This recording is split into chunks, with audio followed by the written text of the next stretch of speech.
Oh, you're here already. I didn't know you had arrived. Father Foley here at St. Timothy's.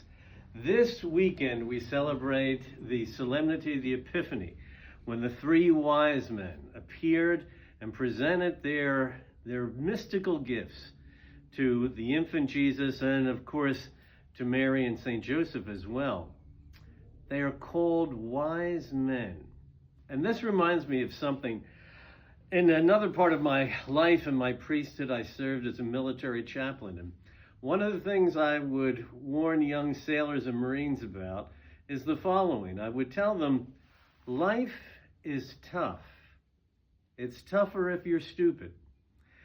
You know, most of the time when we get in trouble, it's because I've done something stupid, foolish, sinful. I usually don't get in trouble because I made a mistake in picking the wrong color, or I made a mistake in addition or subtraction. It's because I chose to do something foolish, or I chose not to do something that was wise and right.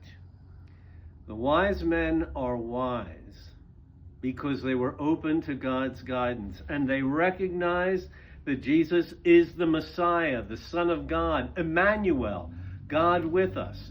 We'll hear in the scriptures this Sunday from the prophet Isaiah, chapter 60. Rise up in splendor, Jerusalem. The glory of the Lord shines upon you. And the glory of the Lord shone upon the wise men, and they followed that glory, that light, to Christ himself, and their lives were changed. We'll hear in the gospel how after their encounter with Christ, they went home by another way. It wasn't just that they were avoiding the wicked King Herod, but they had been transformed by Christ, converted if you wish. And because of that encounter with Jesus, they were wise enough to know that they now had to live in accordance with the Christ that they had encountered. That is wisdom. It's not just a matter of education or knowing a lot of facts or being able to win at Jeopardy. True wisdom is to live in accord with God's grace, to be the men and women, young or old, that God has created and redeemed us to be.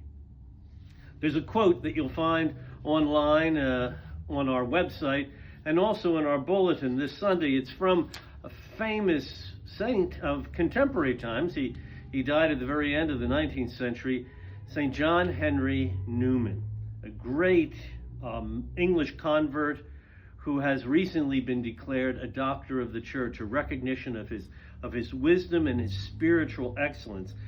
But he wrote the following more than 100 years ago. God has created me to do him some definite service. He has committed some work to me, which he has not committed to another. I have my mission. I may never know it in this life, but I shall be told it in the next. I am a link in a chain, a bond of connection between persons. He has not created me for naught. I shall do good. I shall do his work. That's true wisdom. To know that God has entrusted something important to us, and he'll provide us with the grace of God to do it well, to be a good priest, to be a good and faithful spouse, to be a good parent, to be a good brother or sister, to be a good neighbor, a good coworker, a good friend, to be wise enough to recognize the glory of God revealed in Christ and allow that glory to transform us. That's true wisdom. And we can do it and be wise every single day with the grace of God. Come, join us. Join us at St. Timothy's and St. Bartholomew's. Know that we're praying for you, and know that you're welcome here anytime and all the time. God bless.